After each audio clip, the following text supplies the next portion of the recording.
Hi guys, welcome back to my channel. मैं सुजाता जौहरी आप लोगों का अपने यूट्यूब चैनल पे स्वागत करती हूँ।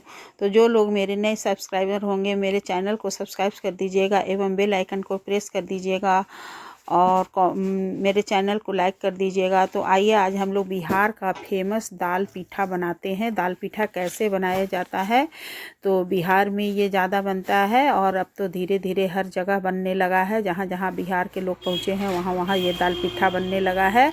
और बिहार में पूस के महीने में ये दाल पीठा ज़रूर से बनाया जाता है। पूस के महीने में उधर कहते हैं कि इसे खाना बहुत ज़रूरी हो। तो आइए आज हम लोग दाल पीठा बनाते हैं। कैसे बनाना है, तो सबसे पहले हमें चावल को पिसवा लेना है। जैसे कि चावल को धुल के धूप में सुखा करके हमें इसे पिसवा लेना है, पीस करके हमें रख लेना है। तो बनाने के लिए सबसे पहले हमें अपने चावल को चालना है।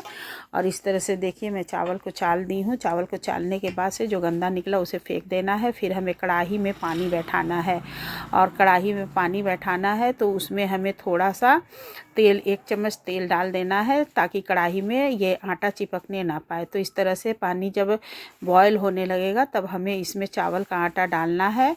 और जब पानी बॉयल हो गया तो इसे चावल का आटा डालना है। अंदाज आपको खुद से पानी का लेना होगा और यदि ज़्यादा पानी होता है तो आप पहले आधा ही पानी डालिए, आधा निकाल कर अलग रख लीजिए। जब कम लगे कि कम पानी है तो फिर आप उसे बाद में ऊपर से भी डाल सकती हैं।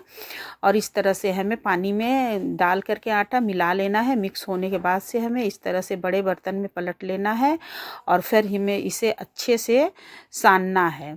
तो इसे हमें अच्छे से मैश करना है। जैसे कि आटा गूँथते हैं उसी तरह से हमें इसे भी गूँथना होता है। तो आटा की तरह हमें इसे गूँथ लेना है। इस तरह से देखिए हाथ में पानी लगा करके, हाथ में पानी लगाने से ये चिपकता नहीं है। तो देखिए आटा सना कर तैयार। और ये देखिए दाल मैं पहले से ही बना के रख ली हूँ। तो दाल आपको क्या करना है कि 2-4 घंटे पहले भिगो देना है चने की दाल को। और फिर उसमें हमें लहसुन, मिर्चा, अदरक और थोड़ा सा हींग और जीरा डाल करके उसे पीस करके इस तरह से पेस्ट तैयार कर लेना है। मतलब पतला नहीं होना चाहिए, जैसे दाल का पूड़ी में भरते हैं उस तरह का होना चाहिए।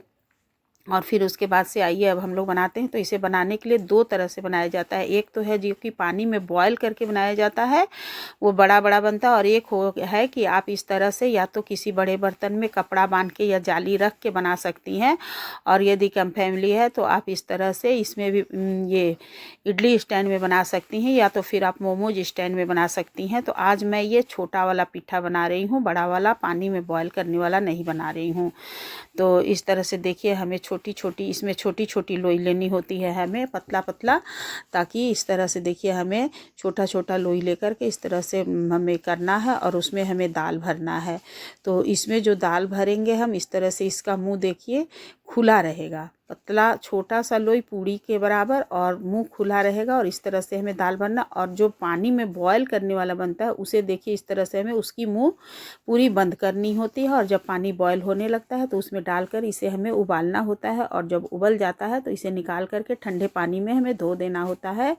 और ठंडे पानी में धो करके फिर उसे खाया जाता है। बहुत से लोग फ्राई करके खाते हैं, बहुत से लोग कच्चा ही खाते हैं। देखिए आज मैं छोटा वाला बना रही हूँ। तो छोटा वाला इस तरह से बनता है, इसका मुंह खुला ही रहता है और पतला रहता है ताकि भाप से पकना है तो दाल जल्दी से पक जाए।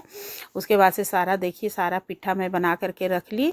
और अब इसे मैं इसमें इडली स्टैंड में बनाने जा रही हूँ। आप चाहे तो इसके ऊपर जाली रख के या फिर जाली का प्लेट भी आता है उसे रख कर भी बना सकती हैं। तो हमें बर्तन में सबसे पहले थोड़ा सा तेल लगा देना है ताकि उसमें चिपकने ना पाए। तो तेल लगाने के बाद से नीचे का पानी जब खौलने लगे, थोड़ा पानी डालना है ताकि स्टैंड का नीचे का जो पोर्शन है वो पानी में भींगा रहे, डूबा रहे। तो फिर उसके बाद से हमें इस तरह से पूरे स्टैंड में इडली को भर देना है। और मैं इडली बोल गई, इडली ने दाल पिट्ठा को डाल देना है। और डालने के बाद से हमें दूसरा स्टैंड इसके ऊपर लगाना है और उसमें भी हमें भर देना है। आप 1-2 एक्स्ट्रा भी अगल बगल रख सकती हैं। और उसके बाद से हमें इसमें ढक्कन लगाना होता है। तो आप लोग जो बिहारी होंगे वो लोग तो बनाना जानते होंगे, और जो लोग नहीं जानते हैं तो आप लोग ये देख करके बना लीजिएगा। और खाने में ये बहुत ही टेस्टी लगता है। और ठंडी के दिन में, पूस के महीने में पिट्ठा ज़रूर से ज़रूर खाना चाहिए। तो इस तरह से हमें ढक देना है सारा पिट्ठा डालने के बाद से। और फिर जब हमें थोड़ी देर में 15 मिनट या 10 मिनट लगता है एक बार पकने में, तो हमें या तो टूथपिक लेकर डालकर देखिए, या फिर आप चाकू इस तरह से डालकर देखिए। यदि आपके चाकू में दाल नहीं चिपकता है तो समझिए कि आपका पिट्ठा तैयार हो गया। और यदि चिपक रहा है तो आप उसे फिर से थोड़ी देर के लिए ढक दीजिए इस तरह से, और उसे पकने दीजिए। जब ये पक जाएगा तो फिर हमें इसे निकालना है। और निकालने के बाद से यदि आपको ऐसे ही खाना है तो आप चटनी के साथ या सब्जी के साथ बस ऐसे ही लेकर खा लीजिए। और बहुत से लोग हैं कि इसे फ्राई करके खाते हैं। तो फ्राई करने के लिए हमें कढ़ाई बैठा देना है और उसमें हमें थोड़ा सा तेल डालना है, बहुत ज़्यादा तेल नहीं डालना है, थोड़ा सा तेल डाल के हमें उसमें फ्राई करना है, भूजना है, जैसे कि भुजिया भुजाता है उस तरह से। और ज़्यादा तेल डाल देंगे तो उसमें छनने लगेगा, इसलिए हमें छानना नहीं है, हमें फ्राई करना है। तो फिर उसके बाद हमें उसमें थोड़ा सा करी पत्ता और राई डाल देना है। उसके बाद से सारा पिट्ठा डाल करके आप इस तरह से फ्राई कर लीजिए।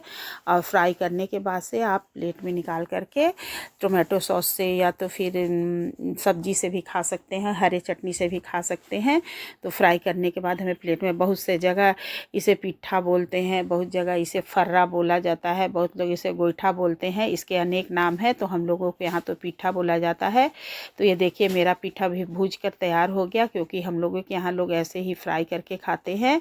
तो प्लीज़ आप लोग भी हमारे पिट्ठे को खाइए और ट्राई करिए। उसके बाद से हमें कमेंट करके बताइए कि कैसा बना है। और आप लोग भी इसे ज़रूर से ज़रूर बनाइए और ट्राई करिए, और खाने के बाद से बताइएगा कि मेरा पिट्ठा कैसा लगा आप लोगों को खाने में।